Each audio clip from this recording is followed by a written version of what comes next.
Yehuda, Yecheskel ben Avraham, Natalia bat Marta, Devorah Fega bat Shmuel, and Menachem Mendel ben Elchanan, and also for Shalom Bait and success for Matityahu ben Miriam. Okay.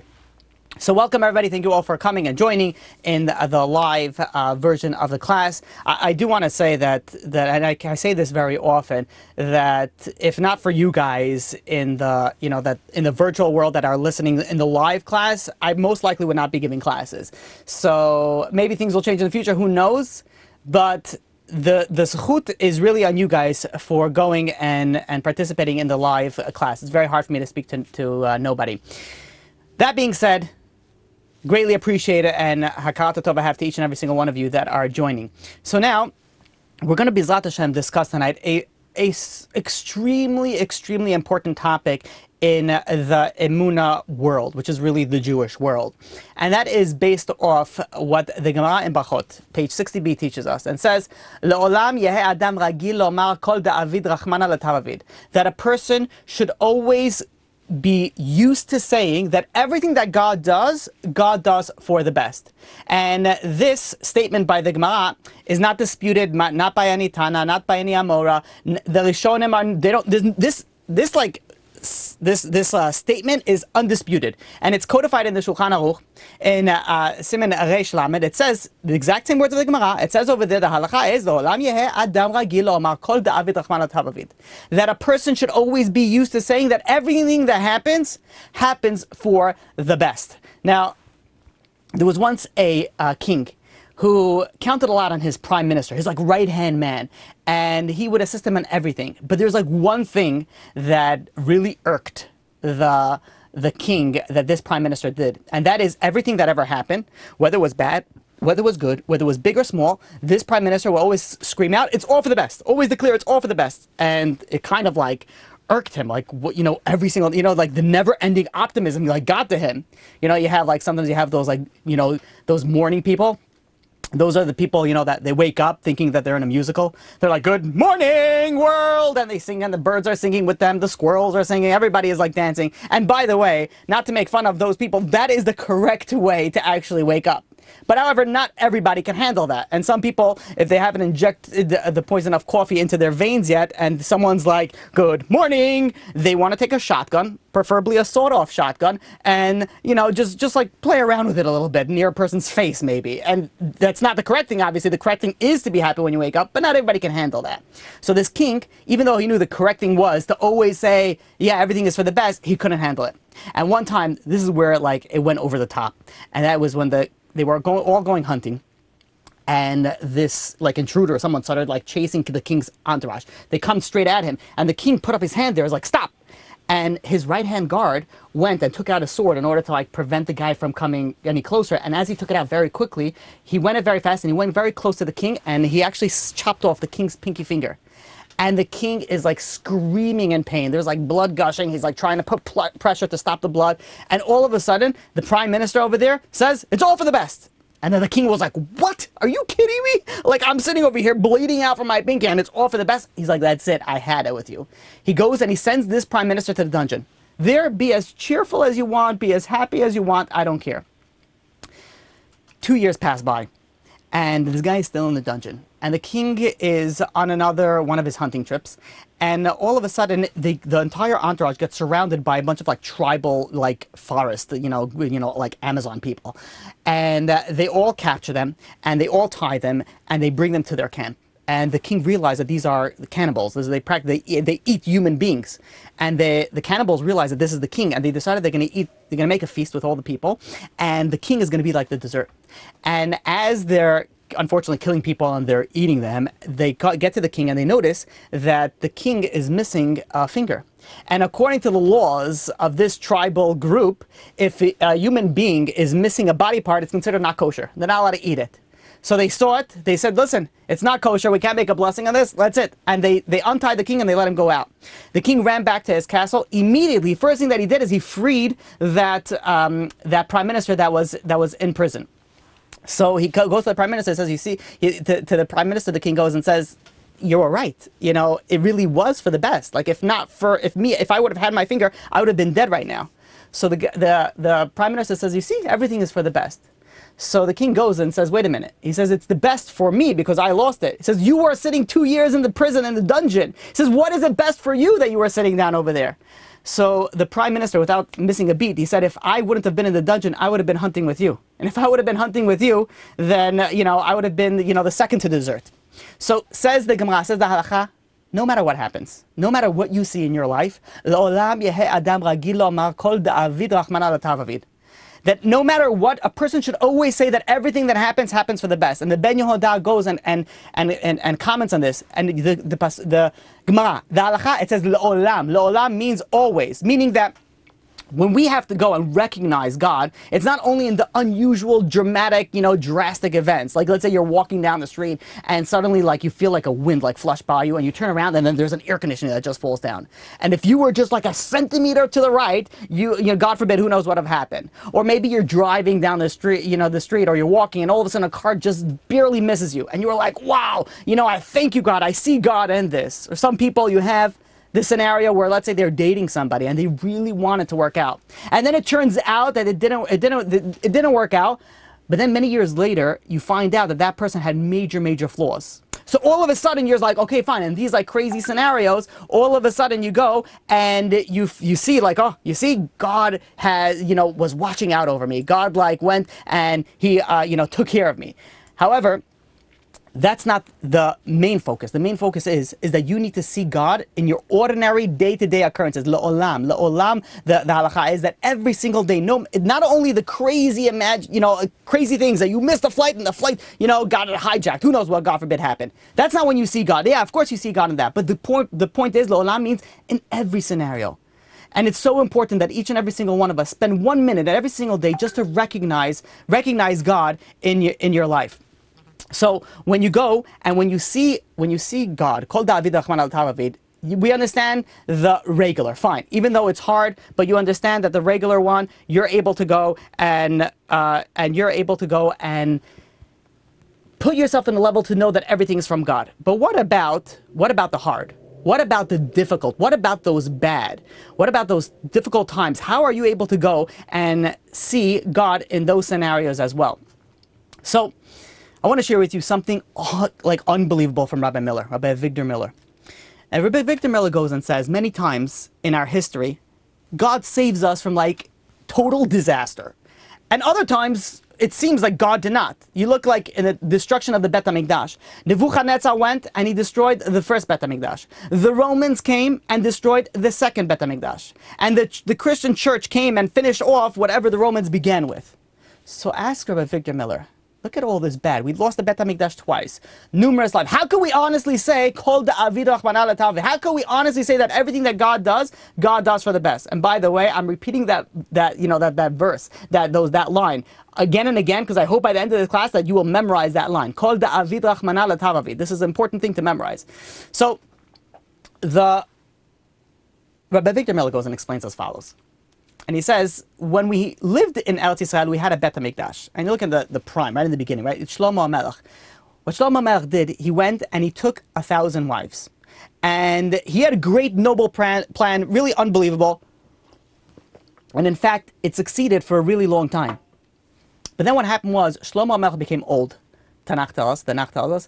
And the plan sort of began to backfire. He could no longer properly supervise all of his household. The women, whom Shlomo HaMelech went and he converted, they sort of were backsliding into their old habits. They all used to practice avodah zarah, idol worship, and now it's starting to come back. And can you imagine now, out of all places, right after the Bet HaMikdash was built, where was avodah zarah? It was in the house of the king, but the house of Shlomo HaMelech. And then what happened is from then on, they could never eradicate it completely from the house of the king. There was always some sort of idolatry going on over there. Even when you had the good kings that they came to the throne, they could not eradicate it. They tried. They kept kosher, they kept Shabbos, they learned, they did everything, but there was a poison. And that poison was avodah zarah, was idolatry. And we know that there's nothing worse than idolatry. It was a hopeless situation. And you want to know who saved the situation? As crazy as it sounds, Nebuchadnezzar comes along. And yes, he killed thousands upon thousands of Jewish people. And he destroyed the Bet HaMikdash. But there was also one thing that came out of that. And that is that he rid us of the illness of Avodah Zarah. The royal house, what happened now is that after the destruction of the Bet HaMikdash, lost all of its authority. So there was no more idolatry in the royal house of Yehuda. It finished. And can you imagine? For 15 generations this went on. 15 generations you had prophets, you had righteous people, you had Chachamim, Tzadikim, Nevi'im, you had all figuring out, how are we going to go and eradicate the problem of Avodah Zarah in the king's house? How are we going to do that? And imagine, says Rabbi Victor Miller, if somebody would have came and told them and says, there's going to come a Gentile king and he's going to heal everybody. They'll think, are you crazy? But that's what happened. Nebuchadnezzar came and got rid of all the royalty. There was no royalty and there was no Avodah Zarah as well. Then let's fast forward to the second Bet HaMikdash. The second Bet HaMikdash, it was the days of the Chashmonaim. And there was a group of people named the Tzedukim. They sort of got the upper hand in the royal house. And they did, unfortunately, tremendous amount of persecution to the people. They controlled the office of the Kohen Gadol. They controlled, a lot of what the Bet HaMikdash was going on. And the reason that they wanted to control these weren't the righteous tzaddikim. There was, the people on the other side. The reason why they wanted to control it is Bet HaMikdash was a very attractive thing. You had tremendous amount of money that was coming in there. You had the Machatzit Shekel. You had also great amount of honor. You had the Kohen Gadol. It's a crazy honor in the Jewish people. So generation after generation, the Jewish people suffered from these group of people. And there was no way to get rid of it. Until what happens? All of a sudden, the Romans come along. The Romans come along and destroy the Bet HaMikdash. And it's interesting, right after the destruction of the Bet HaMikdash, you don't hear anymore about the Tzedukim. The Tzedukim just finished. All they wanted, they didn't care, about God, about the holiness. They wanted money and power. And the Bet HaMikdash gave them that. But the second that it didn't offer them that, that's it. They took off. They left. So all of a sudden, the Romans came and sort of cleaned out the excess, I don't want to say anything bad, the excess that shouldn't have been in the Bet HaMikdash. Let's keep on fast forwarding. After Rabbi Yehuda Nasi passed away, this is when he sealed the Mishnah. The Mishnah was sealed in the year roughly, 199 Common Era. What happened was, after that, there was persecution that began in Eretz Israel, and it became worse and worse. And this is really because of the Christians. What happened is that the Christians converted a certain emperor, and this was later known to be Emperor Constantine. Constantine means faithful, so that's why they named him the Emperor of Constantine. Then what happened is that once they converted the emperor to Christianity, he force converted the entire Roman Empire into Christianity. Now, until this time, the Romans had no religious animosity towards the Jewish people. What they wanted when they destroyed the temple, when they fought against the Jews, it wasn't because of religion. It was because they wanted money. They wanted power. They wanted what Israel held. But when the Christians came along, that's something else. It wasn't any more about money. It was about this hatred towards the Jewish people. The persecution against the Jews at this point in time intensified. So what happened is that the Jewish people had to leave Eretz Yehuda. They had to leave the certain area of Israel. And they either went to the different part of Israel, in the Galil, or they had to travel to Bavel. And what was taking place at Bavel during that time? This is where you had Rav Ashi. Rav Ashi was leading the community over there and established friendly relations with the government in Bavel, in Babylonia. And there the Jews lived relatively well, with good relations into the government. However, the Rav Ashi saw that this is not going to last. This type of goodness is not going to last. So what he did is that he took, and him and his disciples and his peers, they went and they took this gigantic task, and they're going to seal the Talmud Bavli. Now the Talmud existed at this point in time, but it wasn't in full order like we have it today. So in order to seal it properly, you had to get the sages from all over the world to come to one place to review all the things and to see how it's going to be put in and what's going to be put in which place and so on and so forth. There was one problem, is that many of these righteous tzaddikim that needed to be in Bavel, they were living in Israel at the time. They were living in Eretz Israel. And that's why it's interesting, we have two Talmuds. You have the Talmud Yerushalmi and the Talmud Bavli. Not going to get into it, but Talmud Bavli is the most authoritative. So when they wanted to go and close the Talmud Bavli, they needed all the sages in one place. But the problem is that when the Jewish people lived in Eretz Israel, you can't just leave Israel. You can't just leave it. It's like a sin. You have to stay in Israel. There must be a reason. So what happened is all of a sudden the church fathers came along and they started butchering people, the Jewish people in Eretz Israel. So the sages had to run out. They had no other choice. Where did they go? They went right to Bavel. So at this point in time, Rav Ashi sees how everything is cutting into place over here. That all the sages are here. There's good relations. All of a sudden, the sages from Israel are coming in also. Rav Ashi said, this is the time that we have to seal the Talmud. This is the time we have to seal the Talmud Bavli. And this is why it's interesting. You find a lot of the sages in Eretz Israel, like Rav Mani, Rav Asi, Rav Chanina, Rav Yossi, all these rabbis, they're mentioned in the Talmud Bavli because they had to to go there. They had to go into Bavel. So says Rabbi Victor Miller, you know, when you look at history, we discovered that very, very traumatic and bad things. And by the way, don't get me wrong, it's not a great thing that had happened that we could say, oh, you know what, it was worth it for all the Jewish people to buy. No, we don't know. We don't know all the calculations. But one thing we knew is, look how Rabbi Victor Miller goes and says, look at what good came out, even from the worst part in Jewish history. Something good came out of it. There is a bigger plan in it. And says, Rabbi Victor Miller, he quotes a pasuk in Tehillim, Kuf Chaf Aleph, chapter 121, verse 1. Very famous pasuk in Tehillim. Shir la ma'alot, esai enai el ha'arim me'ayin yavo ezri. We say, I raise my eyes to the mountains. From where will my help come? Me'ayin yavo ezri. Me'ayin means from nowhere, from nothing.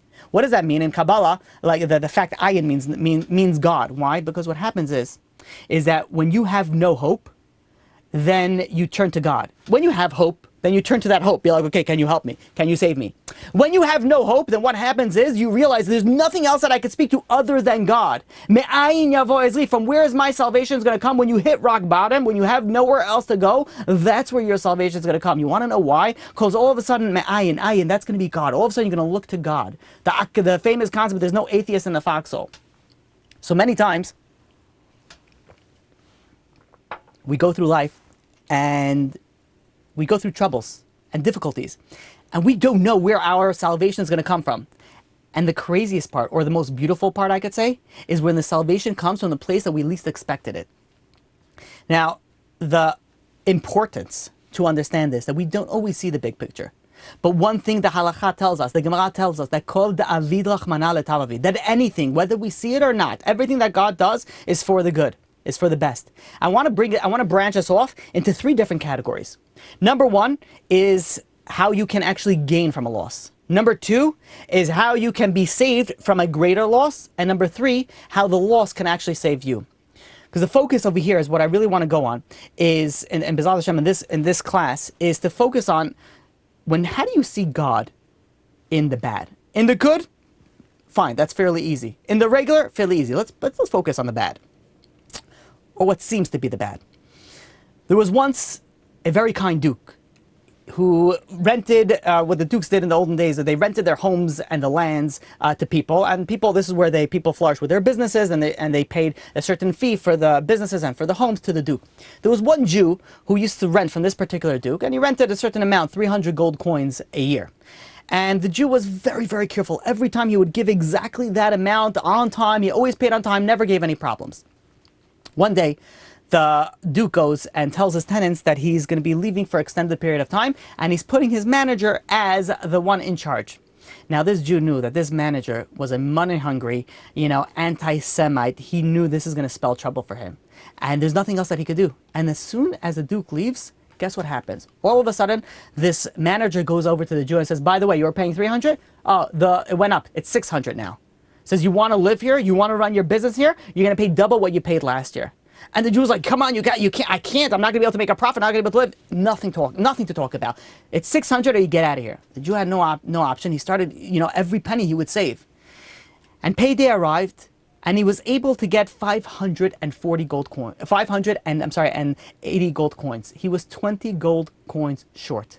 And he goes and he brings this, which is already 280 gold coins more than he paid last year. And he's hoping that this manager will go and forgive him. And he goes to his manager and says, listen, I got almost everything. I'm missing 20 gold coins. Please, just let it slide this time. And the manager says, what? Let slide 20 gold coins? It's a significant amount. He says, absolutely not. He goes and he takes his Jewish child, he ties his arm to a post, and he whips him 20 times with this powerful whip, leather whip. He whips him 20 times, one for each gold coin. And the Jew is sitting over there. He's screaming, and his kind is like, why, God? I'm the only Jew over here. He's the only one who's making me crazy. Why? And he received a brutal 20 lashes. Got scars on his back. It was, went through tremendous amount of suffering. Finally, the Duke returns. And the Jew goes right over to the Duke and says, I need a meeting with the Duke. He sits down with the Duke and he tells the Duke, he says, you know what happened? You left. The guy went and doubled my fees. And when I didn't pay, he went and he whipped me. And the Duke says, what? My manager did that? How dare he? He says, you're such a valued customer. Are you kidding me? He calls over the manager and he tells the manager that every whip that you gave him, you're going to pay this Jew 100 gold coins. And he goes over to the manager, the Jew, and says, how many times did he whip you? And the Jew says, he whipped me 20 times. And the Duke says, you're going to pay him now 2,000 gold coins, which is a tremendous amount of money at that time. And the Jew is sitting over there, he takes this bag of money, and his wife was waiting outside of the Duke's castle, to go back home with her husband, and she sees that her husband's carrying a wad of cash, like a crazy amount of money, but he's sad, he's depressed. So the wife goes over to him and he says to the husband, "My dear husband, why are you so sad?" He says, "You just made more money than you have ever made in your life. Now we're wealthy now."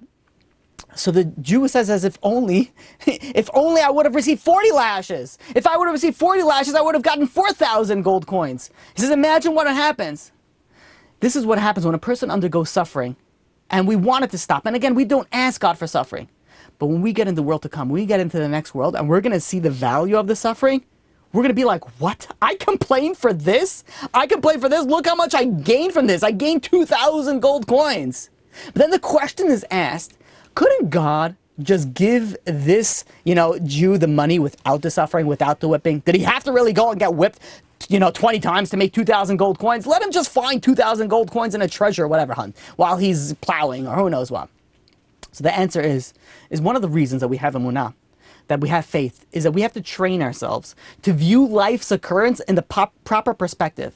And if a person was, think about the aspect like this. Let's say someone, God forbid, had a broken bone. And they go into the hospital, and the surgeon is doing a surgery, and it turns out that they see a certain growth over there, and then they go on this man's life saved because of that broken bone. So of course, he's going to be like, wow, thank God that I had this broken bone, because it saved me from this dangerous growth. But the question is, why do we have to go and think of it that way? Why did God even put us in that situation to begin with? Let us not have the broken bone, and let us not have the growth. It's a famous question that everybody asks. God is the one that put us into the problem. Why do we have to go and be thankful for the problem to go out? And the answer is that every ounce of pain, every affliction that we have, every suffering that a person goes through in this world is calculated to the T by God. Meaning that we needed to go through that suffering anyways. That was going to happen. There was a kapara, there was an atonement, whatever it is. We needed to go through that suffering. So you know what God does? God, in his infinite kindness, he goes and he makes this suffering serve a dual purpose. Those people that they go through the hardship, now their hardship is going to be their benefit to them. This is where we could see that you have people that even though they had a loss, but they gained from their loss. The guy who got whipped, so many times gained from it. They went and they gave for it. And that's step number one. Sometimes we don't see the big picture. And sometimes we see that from our pain, from our suffering, is where we get the loss. You always hear these, stories where you have people that go and get fired from the job, and then they end up going and opening up a business and becoming a billionaire. And then they see, okay, you know what? It really turned out for the best. So step one is that when someone goes through a loss, you don't know what gain you will have from this loss. Let's go to step two. Step two is that sometimes when you go through a loss, you're saved from even a greater loss. There was a rabbi by the name of Rabbi Moshe Scherer. He related this story that when he was very young, he came down with a very, very severe illness. And he was running a very, very high fever. And the mother went to the doctor, and the doctor gave him a certain prescription. The problem was, back then there was, the insurance wasn't as it was today. And the medication cost a lot of money. She didn't know what to do. She ran to the pharmacist. And she's going to the pharmacist, and the pharmacist wasn't there. The assistant was running the shop. And she goes and she cries to this assistant and says, listen, I can't afford the medication. My son is dying. My son is so sick. He has such a severe illness. Please, I am begging you. I have only X amount of money. Can you please give me the I'm giving you everything that I have. Can you give me the medicine for this price? And the assistant felt so bad, and he says, you know what, fine. He agreed. He went and he collected the medicine, put it in a bottle, and gave it to the woman. The woman was so happy. She took the medicine and she started running home so that her son could start on the medication regimen. And as she was running, she tripped, and in slow motion, that glass bottle fell into the air, started spinning, and landed on the floor and smashed in so many pieces. And she's like, you gotta be kidding me. She had zero money left. She goes and she picks up all the scraps that she has, and she goes back to the pharmacy. She's like, what is he going to say now? Now she has no money. She's sitting over there, tears going down her cheeks. She's like, what am I going to say? What am I going to do? She goes in, and now the pharmacist came back, and the pharmacist was by the store over there. And she tells him this whole story. She says, your system was so nice, and I gave him a certain amount of money, and he decided that he was going to give me the medicine to save my son with this. But now it broke, and I have no money left. Please, can you do something? And the pharmacist, felt really bad. He says, you know what? Fine. Yeah, I'll do it. Let me see what medicine that he gave you. He takes the medicine and he starts smelling it. And he said, what was the illness that your son had? And she tells him the illness that he had. And he said, you don't know how many angels you have protecting you. He said, my assistant has given you the wrong medication. You could tell by the way that this story is not a story that I would say nowadays, because of lawsuits, people wouldn't obviously say that. But he went and he said, my assistant gave you the wrong medication. If you would have given this to your child, this would have seriously endangered your child. I don't know if your child would have came out of this. But now I'm going to give you the correct medication. And he went and he gave her the correct medication. And as she's walking home, she's thinking, she says, look at that. My biggest downfall, the fact that I lost the medication, the fact that it broke. I was like, God, are you kidding me? He's like, I have nothing. I gave everything I had for this, and now you're going to take the medication? Little did she know that all God was doing was saving her son's life. And sometimes we go through losses, and the losses literally save you. I want to share you through a famous story, said many times, but this is just an introduction to the next story that I want to say. There was once a wise man who knew how to speak to the birds. And there was a certain, call it in Israel, it's a nudnik. Nudnik is someone who's a pest. Constantly, he's like, come on, I know you speak to the birds. I know you know the language. Tell it to me, please. Tell me the language of the birds. Finally, the guy was driving, this wise man crazy. The wise man says, fine, you know what? If you leave me alone, I'll teach you the language of the birds. He teaches them over the period of months the language of the birds. And one day he's walking back so happily. He's whistling. He's in his mood. He's great. He understands the birds. And suddenly he hears the birds chirping. And he says, oh, what are they going to say? And the hearer says, oh, you see that man who's walking right under us? His warehouse will catch fire tonight. And he's like, what? And he listens. And he's like, come again? And they keep on repeating it. His warehouse is going to catch fire tonight. He runs straight home and he clears out his entire warehouse. Lo and behold, that night, a huge fire erupts, burns out his entire warehouse, but all his products were saved because he took it out. The next day, he's so happy. He's walking along. He saved this, now he has to build, but whatever, the loss wasn't so great. And all of a sudden, you hear the birds singing that there's going to be a drastic rise in the price of silver. He's like, oh, look at that. He goes and he runs into the market and he buys large quantities of silver. And the next, few weeks, the price of silver jumps and he makes a killing off it. A few weeks will go by, and all of a sudden he hears the bird saying, this person that's walking past by us, he is going to die. And he's like, what? And he hears them again. They're singing again. This guy is going to die. And he runs over to this wise man and he says, you got to help me out over here. It was all nice and dandy. I, saved my warehouse. I was able to go and, make some money on the silver. But now they're telling me they're going to die. I don't know how to save myself from that. And the wise man goes and says, if you would have lost your products, your produce, and you would have not become rich by making this fantastic profit on the silver, then you would have had the suffering that you would have had, and you wouldn't have need to died. But now you went and you tried to outsmart God. It says that God, there was a bad decree on you. God was going to get that decree taken care of by the burning of the factory. But now, not only you went away, you made money from the silver that you weren't supposed to. Now, unfortunately, the bad decree is going to come into fruition. This is just an introduction to the following story. There was once a Ger Chassid. He fell into really, really difficult times, and he had to declare bankruptcy. So he went over to his rabbi. The Rebbe was the Chedushei Harim, and he goes over to the Chedushei Harim, the rabbi, and he goes and he says, please, he wanted to give him advice and a blessing. He said that he has a wealthy brother, and he could go and he could borrow money, and he would be able to borrow money and sort of set himself up again. But he wanted the blessing from the rabbi first. So Rabbi is thinking, he's concentrating. Then Rabbi opens his eyes, looks at him, and he says, don't go to your brother. God will help you. So the rabbi says something, fine. Months pass, the situation of this chassid did not change. Finally, his wife urged him, says, listen, go to the rabbi again. Try to convince him that we got nothing. Let you go to your brother and get some money so you can rebuild again. So he goes back to the rabbi and he explained that his wife is broken, is down. He needs to go and he needs to borrow money. He could go and put himself back on his feet again. Let me just get the blessing from the rabbi that he could borrow the money. And the rabbi once again, said, I really feel for you, but he advised against taking a loan. Don't do it. A few months go by, and this time the wife was nagging her husband. You have to approach your brother. You have to get the loan. We have to go and support the family. So not knowing what to do, he didn't go to the rabbi anymore, and he went to the brother. The brother heard his financial struggle. He says, of course. He wrote him a large check, and he took that money. He invested it carefully. He stabilized his affairs. He went and he's, handling this business and that business, and slowly things seem to get better again. A few months go by, and suddenly this chassid gets down with a very serious illness.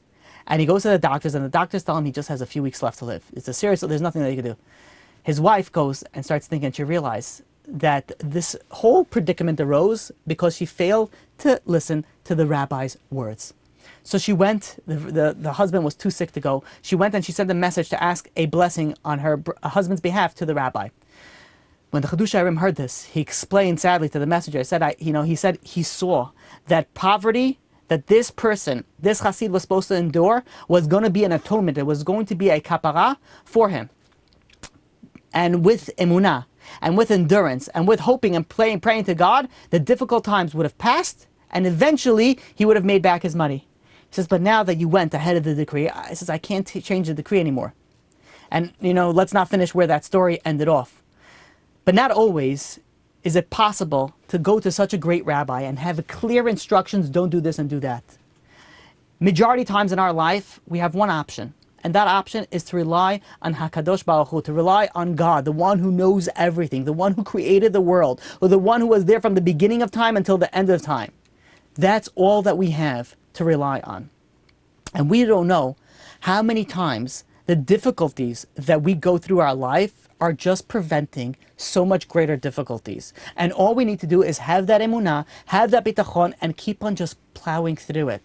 There was once a person that was playing a certain sport, and the ball went like full force and hit him in his eye, and it was serious. It was bleeding, and they put a bandage on. They rushed him to the hospital. In the hospital, they put him on this bandage. They said they're not allowed to go. He has to be in bed rest for 2 weeks, and he can't touch the bandage.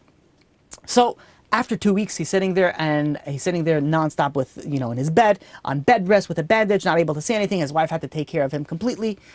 Then his wife goes, 2 weeks go by, the wife brings him to the hospital. As she brings him to the hospital, they're slowly unraveling the bandage. And as they take the bandage off, all of a sudden, the eye began to gush out blood, like projectile, like vomiting. It was like, ejecting out. The wife was in the room. She saw this. She's like, oh my gosh, what is happening? She thought that's for sure. It's a failure and it's healing. And she fainted on the spot. She was like passed out, fell down on the floor.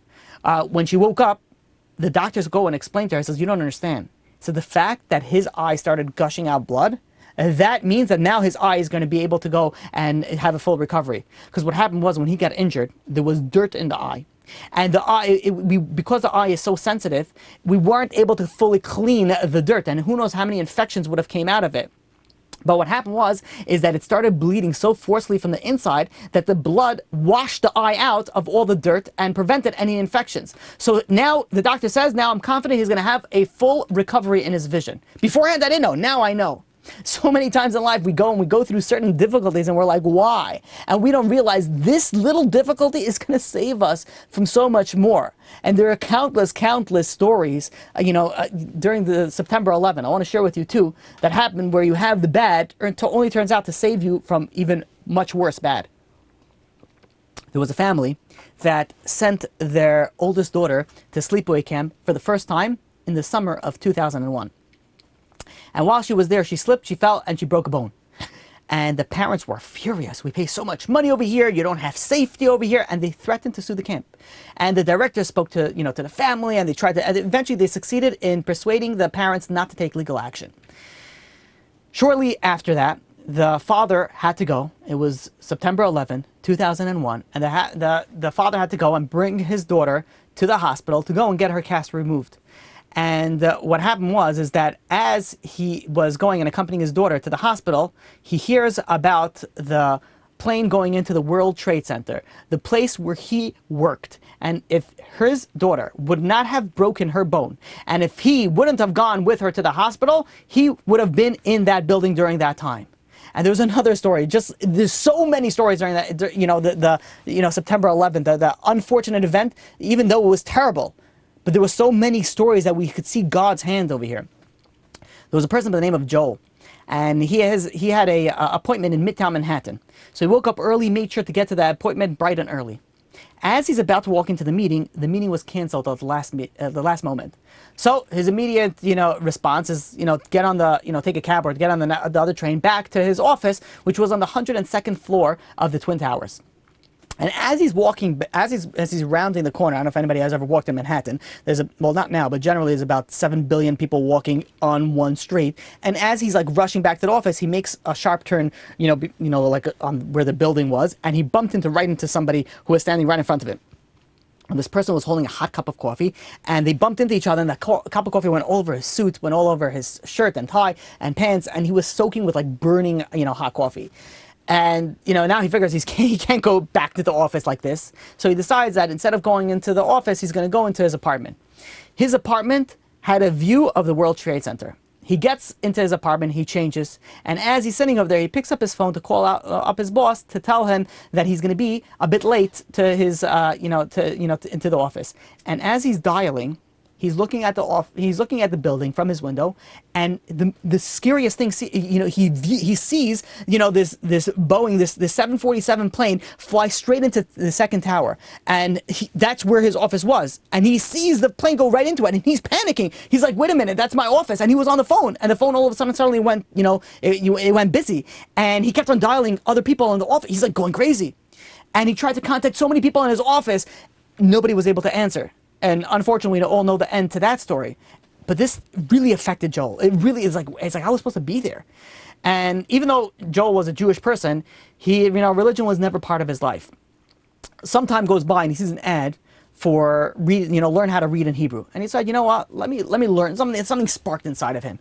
He ended up, going to this class, and this one thing led to another, and he ended up becoming a full-fledged Orthodox Jew, where he goes and says, the spilled cup of coffee not only saved Joel's physical life, but it also saved his spiritual life. In so many of these stories, we see the good, shortly right afterwards. But in life, it's not always like that. We don't always get to see that gain. We don't always get to see how we were saved. And when we do, we should use it for chizuk. But when we don't, we have to go and we have to have this emunah, this faith that kol man da'avid rachmana latav, that no matter what happens, there's a greater plan over here. Whether we see it or whether we didn't, there is a greater plan. I want to share with you a few short stories from Rabbi David Asher. And he goes and he says that if we would know the reason that everything that happens to us, not only we would never complain in our life, the words not fair would never come out of our mouths, but we would also beg God to do what he did. And I deal with so many people, and when people are going through difficulties, they get upset at God. They get angry at God. Be like, I didn't sign up for this. And the sad thing is, or I don't even know if it's a sad, is the right terminology to use, but if we would actually see what that bad Eli did for us, not only we would not complain, we would say, God, thank you so much for what you have done. There was a story told about a young man who was in the Holocaust, and him and his sister was the only surviving family. His entire family got wiped out, and they were hiding. They were hiding from the Nazis in a certain bunker. And when the boy, which was older, he decided that it was his responsibility to protect his sister. It was the only living family member that he had. And he is going to leave the bunker and he's going to search for food. He's going to put himself at risk. So he goes and he searches for food, comes back a few hours later, and he sees that his sister is gone.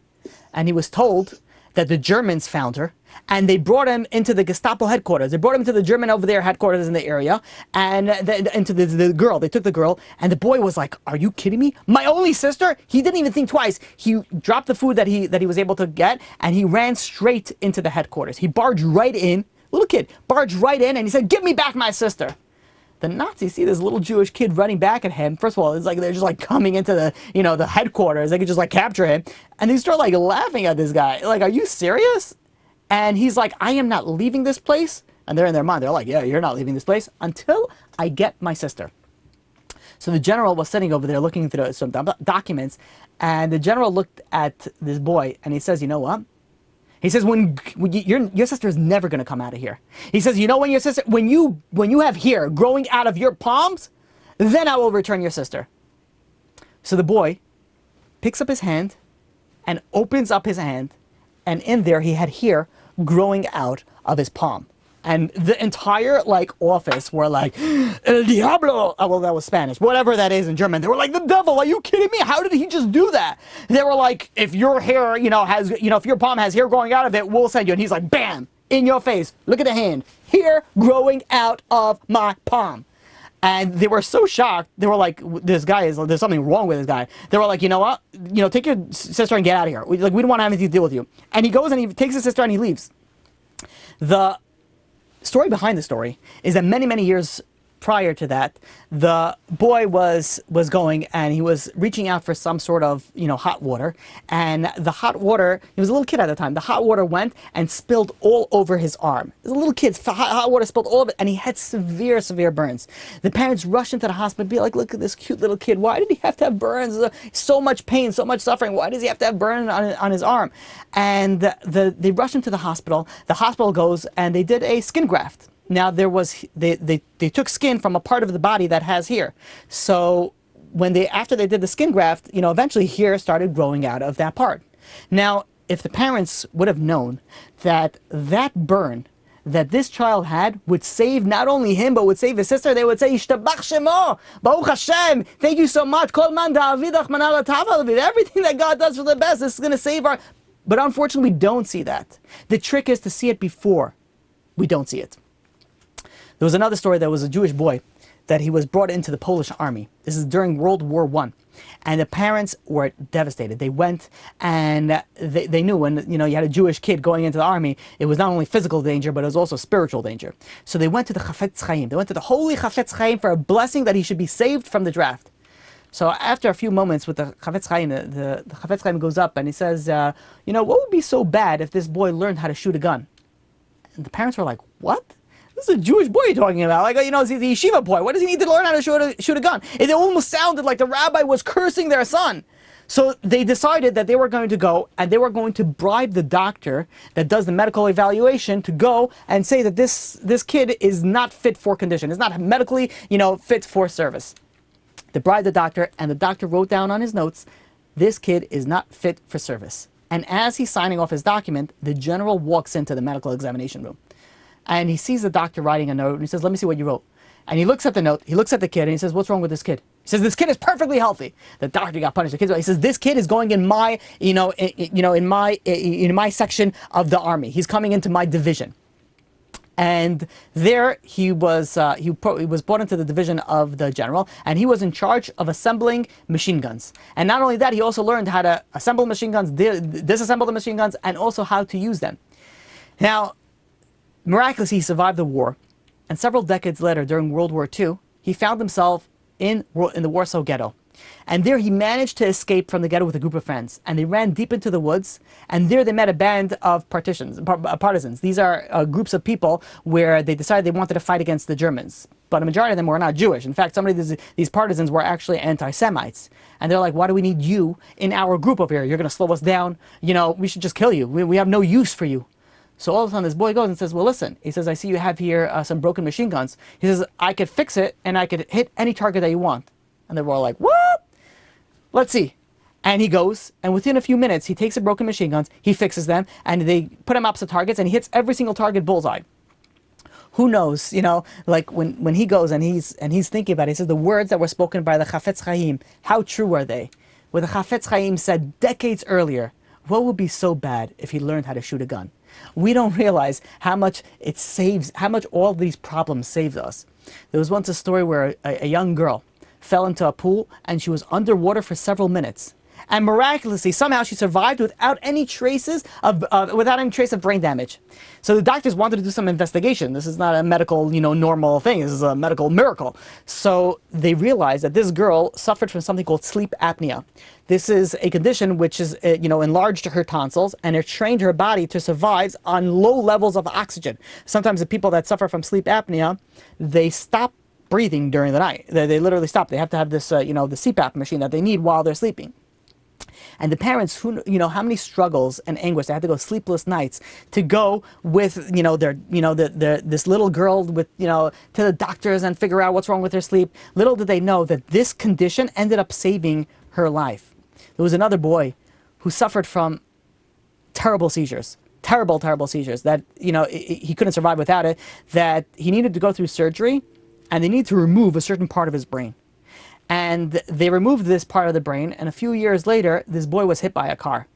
And hit by a car, he flew and he landed straight on his head. And, they rushed him to the hospital, and amazingly he survived. And the doctor said that the reason that he survived is because there was a place in the brain for the blood to drain.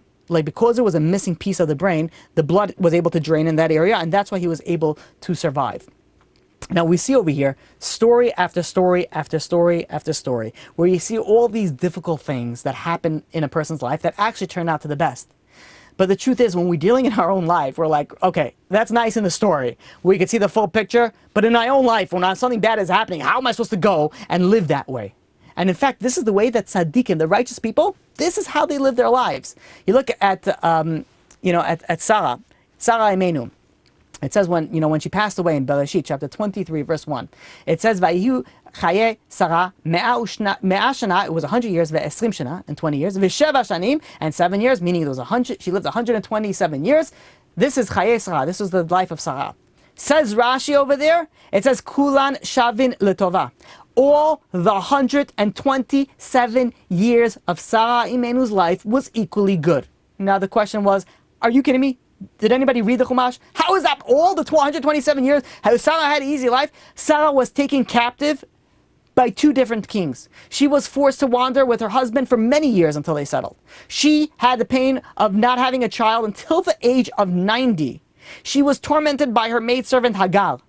And then, not to say what happened with Hagar's son Yishmael, how much misery that he caused on. And then, after 37 years, when she finally had a child by the name of Yitzchak, she became aware that her husband was going to go and take her son and slaughter him for God. And she passed away. All her years were equally good? Are you kidding me? How was it equally good? How does Rashi say that Kulan Shavin Latova, all of 127 years of Sarah Imenu's life was equally good? How? How could that be good? Says the Darkei Musar. Goes and says that tzaddikim, righteous people, they go and they consider all their sufferings that they go through in their life as a good thing. Either it atones for whatever sins that they had. Every single suffering, test, nisayon, whatever that they're going through, they look at it as a gift from God. And it says that the day of which Yitzchak was born and the day which she was taken captive by Paro were equally good. It's a level of where you see the righteous, the high level. But the truth is, it's not only, the Sarah Imenu. There was a very famous story, and some stories throughout this series I will repeat, and I know that I'm repeating it because it's so important.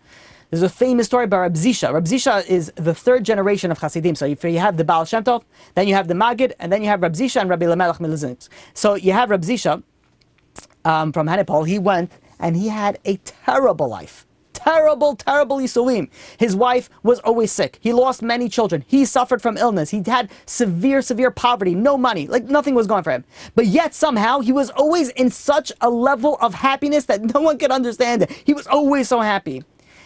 And one time there was a student that asked his rabbi, he says, I don't understand. The Gemara teaches us, right, that a person has to go and make a blessing on the bad events with the same simcha as one makes a blessing on good events. How is that possible? How is it possible, the student was asking, to say, Kol da'avid rachman ala ta'avid? Let's be practical, Rabbi. Come on. How are you supposed to live your life that way? So the rabbi says, I can't answer you, but go to see the Rebbe, Reb Zisha. So the student goes, and this rabbi, Reb Zisha, not only was he such a holy man, he was also a hidden tzaddik, meaning that nobody knew of him, of his level, only until afterwards, much later in his life, that people really understand his level. But for the majority of his life, he lived a simple life that people thought of him as just like a regular, simple Jew who was always happy. And in fact, when this student went over to the town to try to find, this rabbi, he says, do you guys know there's a rabbi Reb Zisha? And they're like, there's no Reb Zisha, a rabbi Reb Zisha in this town over here. So he went from place to place, and no one knew. And finally, he's like, Zisha, you talking about? Yeah, of course, Zisha, she's right over there. He's all the way at the end town, the poorest part of town. And they go and the student goes and travels to this poor part of town, and he knocks on the door, and he sees over there, the door, he opens up, and there is Reb Zisha. And he's sitting over there, and he says, are you Reb Zisha? And he says, yeah, Zisha, yeah, that's me. What can I help you with? And he says, you know, I was learning with my rabbi, and my rabbi told me that I have to come to you. How are you supposed to go and accept challenges with a happy face? How are you supposed to go and live life in a happy face when bad things happen to you? And the rabbi goes and he says, your rabbi sent you to me? He says, I don't know why. He says, I never had a bad day in my life, you know. I don't know why. I have no answer to give you. And the student, all he had to do was take one look at this rabbi's house, and he knew the answer. He says, this rabbi, no matter how much suffering he went through, he never had a bad day in his life. Because he lived his life as kol man da'avilach man al tavavid. Everything was good. There was no such thing as a bad day. And even though us, the regular people, we don't always feel that way. And sometimes we let our emotions get over us, and we, you know, unfortunately we can't complain a certain time. I want to share with you a story from Rabbi Elimelech Biderman. Oh, what a powerful story. There was once a rabbi by the name of Rabbi Avraham. He was a director of an organization called Lev Shomea. This is an organization in Israel that has a telephone hotline that, it assists people in distress. This is, you know, someone that ran that has a lot of connections, tried to go and help people in distress. One day he gets a phone call from a father. And the father goes and tells him, he says, listen, I have my oldest son. He's about to become engaged, and he's learning in a certain yeshiva. And he made a certain mistake, and he violated one of the yeshiva rules. And the yeshiva decided that they're going to expel him from the yeshiva. And the father was very nervous. He says if the girl's family would hear this, they would call off the shidduch, even though it wasn't a major transgression, but for some reason they decided they're going to make an example of this boy. And it's going to look very bad on this boy and the shidduch that he's in the middle of working on. So he calls up this Rabbi Avram and he says, can you do me a favor?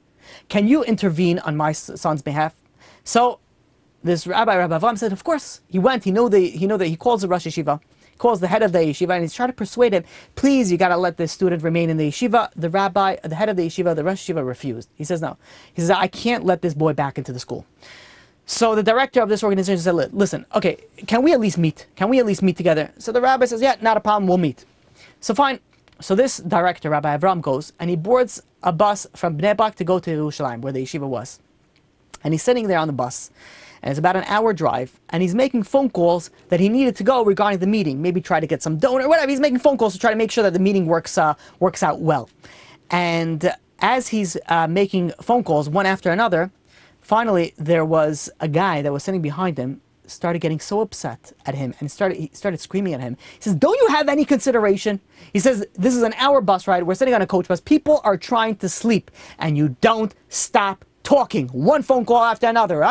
Let people sleep, let people rest. And this director's Rabbi Avram, he was so embarrassed. He's like, I'm so sorry. You know, he turns his phone on vibrate, and he decides he's going to postpone any other phone calls until he gets off the bus.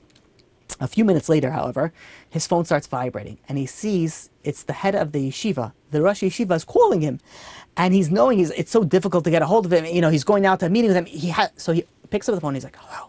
He whispers into the phone, and the rabbi, the Rosh Yeshiva, goes and says, listen, I can see that you don't have time to talk right now, but I just want to tell you that, you know, I spoke to the boy, and the boy honestly regrets what he did, and I decided that I will allow this boy to remain in yeshiva. You don't have to come to the meeting anymore. So this Rabbi Avram, was so thrilled.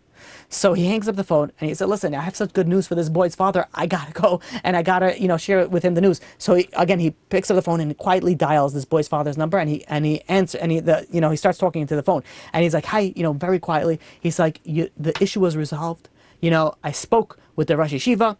Your son will be able to go and remain in the school. But as he's talking to the boy's father, he hears like an echo. And he's like, you know, it's like bothering his concentration. All of a sudden, he holds the phone for a second.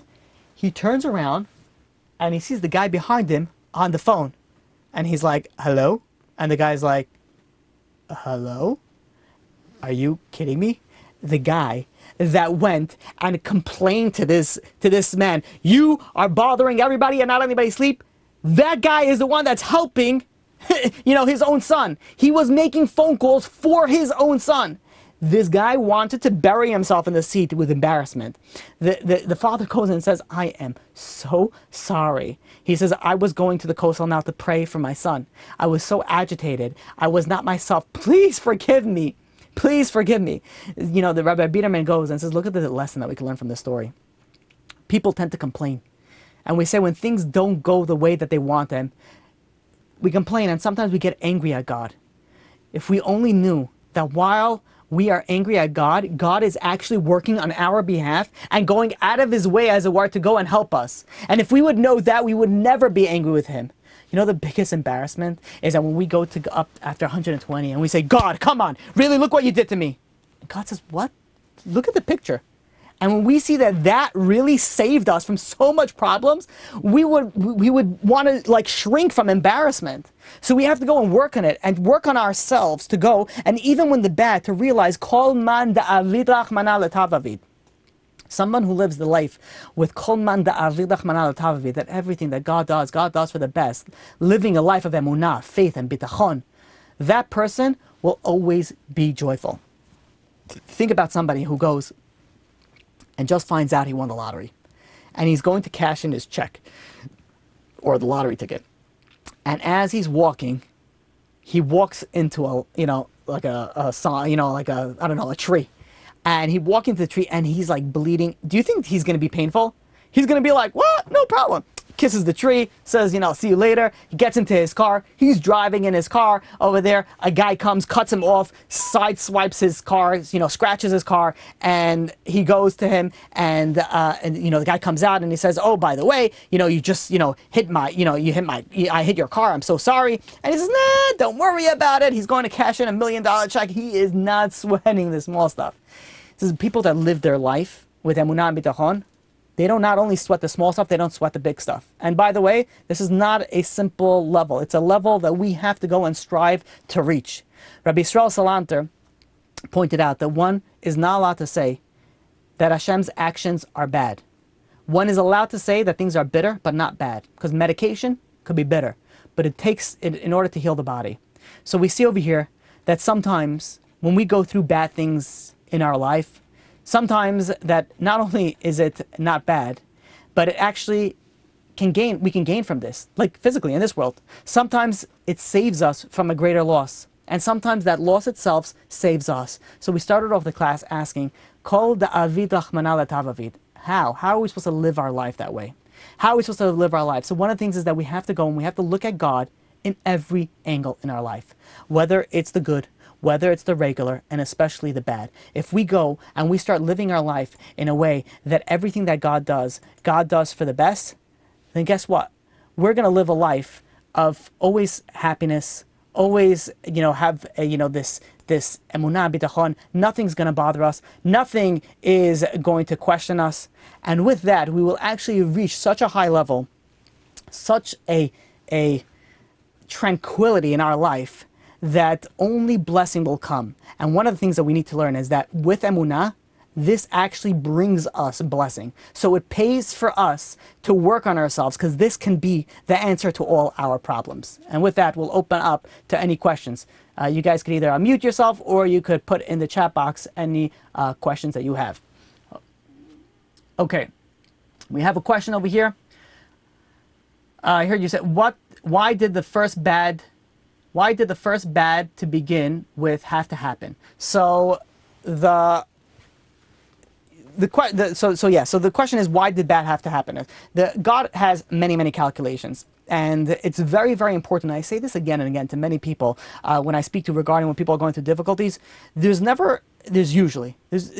are not one linear, meaning that God did this because of this. Obviously, God works midah keneged midah exactly, but we can, sometimes it's difficult for us to point out what is the correct thing, and many times there are multiple sort of avenues that reach the same thing, the same conclusion. So we don't know why the bad had to happen, but one thing that we do know is that it did have to happen. The bad not only had to happen, that it was required, whether it would be a tikkun, whether it would help us get a special blessing afterwards, whether it will go and protect our children. There's so many factors that could come in, but one thing is for sure, that bad, if it happened to you, it was supposed to happen. Again, we're not speaking about over here negligence. That's a different class in itself, and entirely, B'ezrat Hashem, we'll speak about it when the time comes through the series, which is, what about your negligence? So how can it be good if it's your negligence? So that's something that we'll speak about, B'ezrat Hashem. Okay, the next question is why is the test of emunah such a universal test? And how do you separate between if someone if something's painful and knowing it's good at the same time. So there's two questions over here. So first of all, why is the test of emunah such a universal test in life? And in fact, this is something we spoke about before the test of the final test before Mashiach comes is actually going to be a test of emunah. This was also the test before the Jewish people left Egypt. This is one of the emunah is so important. That's one of the main factors that we're here on this world. Obviously everybody has their own tafkid, but emunah, many of the sages or the rabbis in our generation say this is the test of this generation. It's a universal test because when we're living our life and we don't always, see the full picture, which by the way is the title of B'ezrat Hashem next week's class, is Seeing the Full Picture, which is sort of a continuation of what we're dealing with tonight. It's difficult for us to remain strong and have a good mindset. The fact of having a good and happy life is very important for everything in your life. If you want to be a good person, if you want to be a good Jew, you have to have some sort of tranquility. If you're always having anxiety, if you're always upset, if you're always angry, then you're not going to be a good person. You're not going to be a good spouse. You're not going to be a good father. You're not going to be able to be a good Jew because you're not going to be able to do things at a full capacity. So emunah, you think about how important now mental health is. Emunah is probably the foundation of mental health. Like, you want to be mentally healthy, that's what emunah is. If I could sum it up, obviously I'm not a therapist and there's many things that goes on, and I'm not a psychiatrist, and there's many aspects that sometimes there's a chemical imbalance. But for the majority of the healthy people, if you have a solid emunah, mentally you're going to be pretty healthy. So, and the next question, the part two of your question was, how do you separate if something is painful and knowing that it's good at the same time? So the trick is to start praising God in every scenario, not only in the difficult or in the good, but that's why I started off in the beginning, that try once a day to try to go and sort of see God in everything, like see God. And so I tell a lot of people what's very important to do is to say 5 things that you're thankful for God for. And that's true, you should do that. This is something a little bit different. This is, besides thanking God, this is just seeing God. Like, you look at this, the God is, you see the trees, you see the water flowing, you see whatever it is in your own life, you could be creative about it. The more that you see God, the more that you train yourself, the more that you'll be able to see God in every scenario. When you go with the people in, I don't know, either, people in the army, in the, special ops, or people in the, the SEALs, the Navy SEALs, when they're going through training, they're not just, saying, okay, listen, when you're going to come to the situation, then we deal with it. They train day in and day out, so that when it comes the time when they're in a situation, it's no longer something that they think about. It becomes natural to them. That's the same thing with emunah, which I see over here. Somebody also asked, how do you build a stronger emunah? You got to train yourself. It's a daily exercise. It doesn't work with one time that you go and you listen to a class about emunah. It's a daily exercise. And this is something that, I've told people again and again. I'm a very big fan of David Asher's book on emunah, Living Emunah. He has 4 out there. Go and read 1 a day. You finish all 4 of them, email him, ask him when is the next one coming out, or call him, thank him. But when you finish it, start again. Learn emunah every single day. It's sort of like a muscle. You have to constantly work on it, and it's not enough just to read the information. Like, for example, so tonight, we went through an hour of a class. It's not now we have all this information, which, by the way, it was specifically done that there was a lot of stories, because there was focus to enter your heart, and that's how you enter your heart, through stories. When you go and when you internalize these stories, when you internalize this concept of kol da'avid rachmana letavavid, when you go and you internalize this, then you're going to be able to go and you're working yourself every single day. So then when, God forbid, something happens, you can be just that little bit extra ready for it. The next time that you stub your toe, instead of saying whatever you're going to say, you say, oh, Baruch Hashem. Or maybe you'll say, Kol da'avid rachmana letavavid. Maybe you'll say that. Okay, let's look at the next question that we have here. If everything is good, then why we keep praying 3 times a day? Sefer Tehillim after Sefer and so on. It should be enough to pray Birkat HaShachar, Shema, and Amidah once, and that should be enough. Oh, excellent question. What is the purpose of prayer? And in fact, this, B'ezrat Hashem, one of the series that I want to do once I finish this is on prayer. And this question, in order to answer it, I actually want to devote most likely a full class on this. Like, what is the purpose of prayer? The question really is stronger, is if God decreed something, so how could prayer, change anything? Maybe I'll give you just a little tidbit on it, being that you asked it now. when we pray something, we pray for something, it's not only, we have to understand also what's kavanah that we're supposed to have. When we're praying the right way, and B'ezras Hashem, when we learn about it, we'll be able to get a different appreciation for prayer. When we pray the right way, it changes who we are. It changes who we are. So when we change who we are, if God decreed something on Sarah, and now Sarah went and prayed, and she internalized a prayer, and she went and she worked on herself, she's no longer Sarah, she's somebody else. Now she's somebody else. That decree is no longer applicable to her. Or sometimes she needs multiple prayers. Whatever, there's many different answers on this. But B'ezras Hashem will go at it in depth when we speak about the topic of a prayer. Okay, next question. We have, I keep on learning emunah daily. And in my mind, I really have it. How do I get it to my heart? Ooh, excellent question. Because when you go and when you intellectualize something, it doesn't always internalize into your heart. The question is that how do you go and you take something from an intellectual standpoint and you internalize it into your heart, that it becomes part of you? And this goes back to the day in and day out practice. You have to constantly go and work on yourself. The more that you work on yourself, the more that you internalize it. You think about, let's say, a doctor. When a doctor goes through so much training, they're sometimes so sleep deprived that their mind is not like fully working, but it's in their blood already. They know, they see this, they're going to call for do a complete blood count on this and do a metabolic panel on this, and they're going to say, oh, this person needs this medication, this person needs this surgery, because it's ingrained into them. So if you want to really ingrain it into you, it's a constant work that you're constantly studying it, you're constantly learning it, and after you learn it, you spend a little time internalizing it. So today, B'ezras Hashem, after you finish this class, give yourself 2 minutes and say, you know what? Everything that God does for the best. How am I going to internalize it? Just think, and if you can't internalize it, just use it as a mantra for meditation. If anybody knows meditation, just keep on repeating it to yourself. Keep on repeating that everything that God does for the best. And the more that you work it, the more that it will be internalized. But you have to bring it in. You have to go and think about it, contemplate it, and bring it into your daily life. And that also brings us to the original part, which we started off with, which is start seeing God in everywhere. Look, and say, wow, Baruch Hashem, Marabu Masach Hashem. You look at here, you look at there, you start seeing God in your life, so it starts sort of like becoming a part of you. Okay, next question is, okay. Prayer is necessary for ourselves, but the question is more on why 3 times, why several times a day. Okay, so that's a very good question, but it's also something we're going to be speaking about.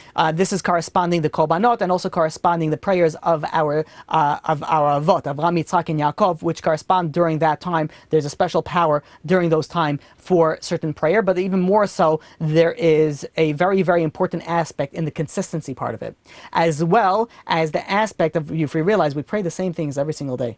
Because it's actually very important that you do that, because that's part of the internalizing aspect of it. It's part of the consistency that you're internalizing it into yourself. Just like we just spoke about, that if you want to internalize emunah, it's constant. You have to look and see God everywhere. The same thing with tefillah. We're constantly praying to God, so we're internalizing it 3 times a day, every single day. We say the same things, or more or less, the same things again and again and again. Obviously, not including your own personal requests, but that goes and internalize it upon many other things that B'ezras Hashem will discuss when we deal with that series.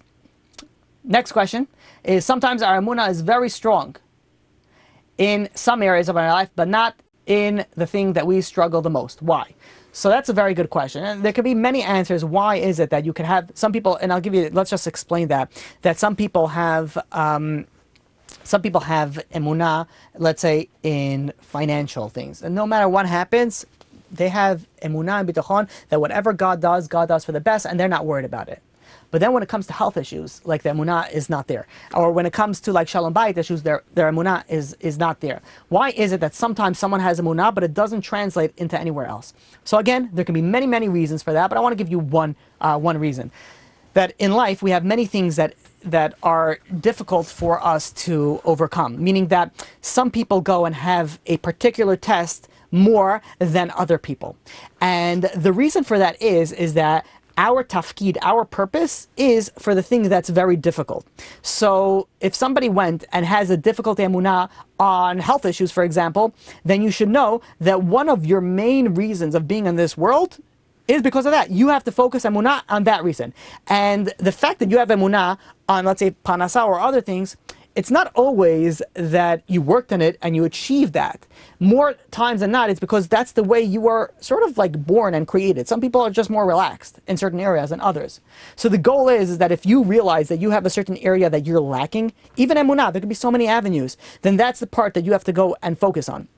And when you're going and you're working every single day on emunah, the part that's difficult, you so contemplate on that. Okay, health, everything comes from God. And God does everything is for the best. And if God made me this way, there must be a reason. Obviously, you should do your hishtadlut.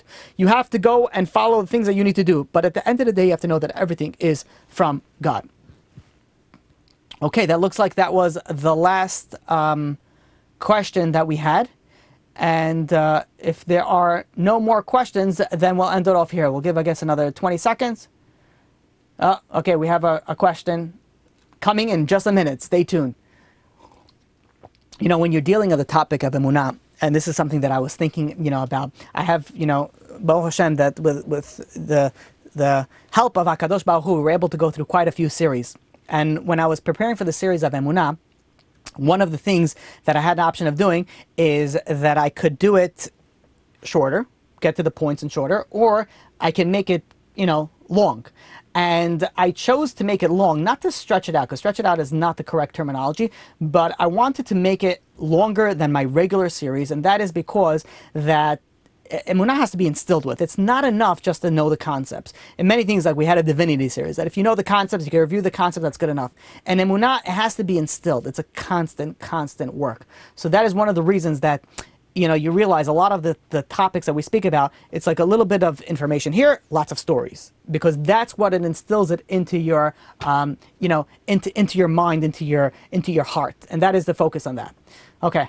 I think that was a minute. I don't know. I didn't see any. I see Molly had a question. I don't know if you still had a question, but we'll give you another 20 seconds to open it up, and then if not, then we'll end it off. And Bizat Hashem, we'll do it the same time next week. And by the way, this is also if somebody has a question, you don't have to wait till the end of the class to type it in. You can type it in as we go, and we could, this way it's there. You don't have to struggle in right afterwards and be like, wait 1 second, need to answer. But okay, so Molly, if you do have a question, then you could reach out to me privately and at Rabbi Zitron at TorahAnytime.com. Oh, okay, never mind. About to say goodbye, and you came in the nick of time. Okay, final question looks like, or two of the final questions. Then we'll close it off.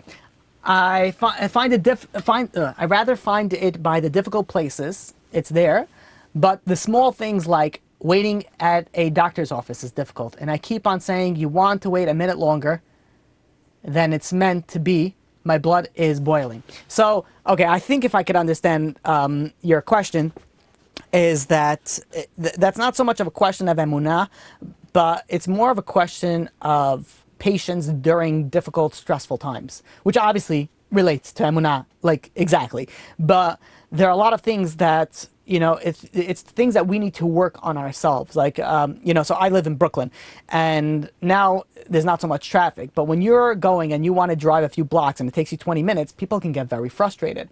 And sometimes it's very difficult to be patient when you're driving. So when you're going and you're entering a difficult situation, you have to go and say, okay, you know what? I know I'm going to be stressed out right now. I'm driving in Brooklyn. I'm driving in Manhattan. I'm driving in a place that is going to be very, very stressful. I'm waiting in a doctor's office. So you sort of prep yourself and say, you know what? All right, take a deep breath and be like, I'm not going to get upset or angry for the next 10 minutes. Very easy thing to do is to go and to wait, 10 minutes. And I'll tell you like this. I know it's getting a little bit late. I went to a chiropractor about a week and a half, was it 2 weeks ago already? I don't remember what time. Amazing chiropractor. If anybody's out in Westchester, Dr. Jonathan Donath. Amazing.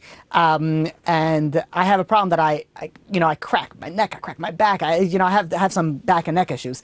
So he told me, he says, you're not supposed to crack your neck. You do not crack your neck, do not crack your back. And the next time you want to crack your neck or you want to crack your back, say you'll do it in 10 minutes.